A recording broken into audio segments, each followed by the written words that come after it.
महाराज जी जय सीताराम। जय सीताराम भैया।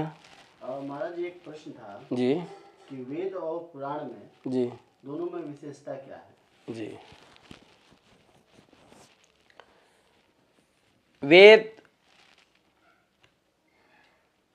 एक हमारी आत्मा के स्वरूप भगवान को साक्षात्कार के दृष्टि में प्रकाशित करता है और पुराण कर्म क्षेत्र के आधार पर शरीर के समान उसको प्रकाशित और सिद्ध करता है।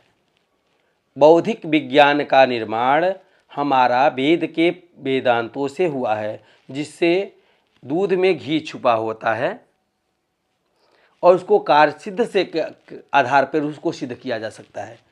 वैसे ही वेद एक अंतर्मुखी आत्मा के समान, जैसे दूध में घी है वह वेद है, लेकिन उसको सिद्ध प्रमाण करने के लिए पुराणों का सहयोग रहना भी अतिशय जरूरी है। जैसे आत्मा का सिद्ध प्रमाणता शरीर नहीं रहेगी तो आत्मा का कोई सिद्धता प्रमाण नहीं दे सकते आप। जब तक वह सिद्ध किसी के साथ आत्मा प्रतिभोग क्रिया नहीं करती, वैसे आप प्रमाणित नहीं सकते। ऐसे ही पुराणों और वेदों का संभोग है। छोटी सी वाक्य में प्रक्रिया बताएं। और वेद हमारी मूल धरोहर है और अस्तित्व है प्रकृति की बनाए रूल व्यवस्था को। वेद ऋग्वेद जो मूल मंत्रों के आधार पर कार्य करती है। ऋग्वेद मंत्र के 2 संहिताएं हैं, शुक्ल यजुर्वेद और कृष्ण यजुर्वेद। उसमें 2 भागों में बांटा गया है। उसको अनेक प्रकार के रुद्राष्टाध्याय जैसे हैं, अनेक मंत्रों के मंत्र संगीता के द्वार कार्य क्षेत्र है। सामवेद संगीत के आधार पर कार्य क्षेत्र करता है और अथर्ववेद तंत्र और औषधियों के कार्य क्षेत्र से अपने कार्य प्रणाली को चलाता है, जो उससे प्रकृति की रहने वाली सारी व्यवस्थाओं, जीवों, प्रणालियों, पशुओं, पक्षियों, यक्षों, गंधर्वों, किन्नरों और प्रकृति के द्वारा जो भी सृष्टि में जीव उत्पत्ति है, उनकी रक्षा के लिए वह प्रकृति वेद की निर्माण किया जाता है। पुराण में राजाओं की कथाएं हैं। इस राज्य में के राजा ने इस मार्ग पे चला और इस कार्य को प्राप्त किया। पुराणों में सिर्फ राजाओं के 18 पुराण हैं। 18 पुराण में 4 ब्रह्मा को मानते हैं, 2 देवी को मानते हैं, 2 भगवान विष्णु को मानते हैं और 10 भगवान शिव को मानते हैं। उसमें श्रेष्ठता पुराणों में 18 पुराण हैं, जिसमें 18 पुराणों में ऐसे सभी को स्थापित हैं।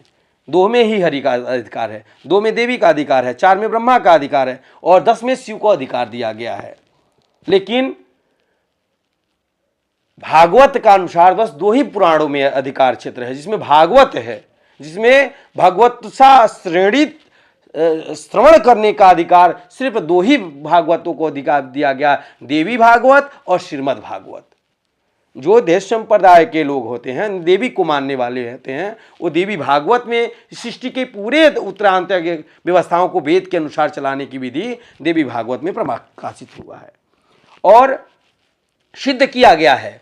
और सृष्टि के समूल व्यवस्थाओं को चलाने के लिए शरीर में जैसे दृष्टि का कार्य करता है, वह श्रीमद् भागवत महापुराण है, जिससे परीक्षित जैसे महारथी और भागवत के अनेकों प्रकार से लाखों वर्ष के वृद्ध तपस्वी नैमिषारण्य क्षेत्र में श्रीमद् भागवत महापुराण से अपने शरीर को मोक्ष प्राप्त करा के और सृष्टि के भगवान के परम धाम को प्राप्त हुए। ये श्रीमद् भागवत महापुराण है। इसलिए वेद और पुराण का यह अंतर है और ये दोनों में कोई अंतर नहीं है।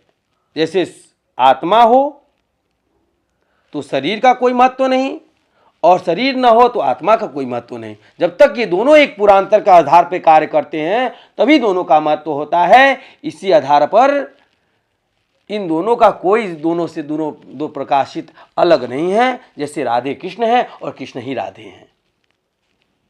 ये आप समझ पाए? जय श्री कृष्णा, जय श्री राधे।